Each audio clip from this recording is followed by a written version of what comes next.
lekker. Hoe baie hou julle van skoene, dames? Baie. Baie. En ek is mal oor 'n hakskoen, maar ek is ook mal oor 'n sneaker. So ek is bietjie van 'n sneaker versamelaar. So ja, ek is mal oor skoene. My gunsteling is veral my pantoffels. Lekker.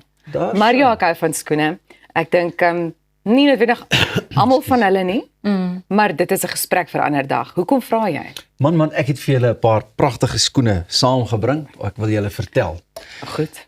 Dit lyk natuurlik of blokkies en vierkante tans die modewêreld oorneem met skoene wat lyk asof dit uit jou kinderdae se speelgoedkis kom. Crocs was nog altyd bekend daarvoor dat hulle grense verskuif wanneer dit by skoenmodes kom. En die keer het die kreatiewe koppe besluit dat 'n tikkie nostalgie en Lego skoene die antwoord is. Die Lego brick clog lyk presies soos iets waarop jy per ongeluk trap en onmiddellik spyt is.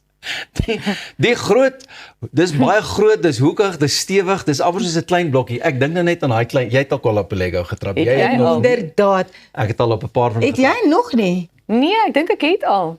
Daar's nou hierdie tipe uitdaging waar hulle eintlik soos 'n meter of 2 meter Lego Daar sit sy. en dan moet jy daar oorloop soos wat jy oor die vuur geloop het. Sonder om te Pieter. grinch.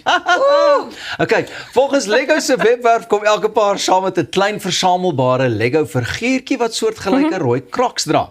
Die skoene kos ongeveer R2400, jy het reg gehoor, en sal vanaf 16 Februarie net so kort diskant Valentyns wêreldwyd beskikbaar wees. Maar dit is beslis nie die eerste keer dat Crocs buite die boks dink nie. Wil julle 'n bietjie terugkyk na ander kere wat Crocs 'n bietjie uit die boks uit gedink het? Ja. Right. Kyk gou hier op die skerm. Ek hoop is daar op die skerm om te sien hoe kreatief hulle was. Ag, daar's 'n Sien, daar's die figuurtjie Lego, ook. daar's die nuwe. My vraag figuurtjie is is nie, oulik. hoe loop mens? Dit lyk vir my soos daai flippers, sodat jy so snaaks gaan loop, maar hoe cute is daai figuurtjie? Die figuurtjie is die hoogte. Oh my word. Dit lyk ongemaklik. Dit doen, nee, maar ek dink Kyk daai ook, ja. daai boots het baie goed gedoen. Hoe het jy jou voete daarin gekry? Daai is die platforms. Ek ken iemand wat sulke het en sy love hulle. Platforms, daai is. Wat is dit nou? Ek weet O, nie. hy lyk 'n bietjie meer soos die vorm van 'n mens se voet. Nee. Oh. Daai lyk vir my gemaklik. En warm. Ooh, die Snoesig. Croc There we cowboy go, boots. cowboy man.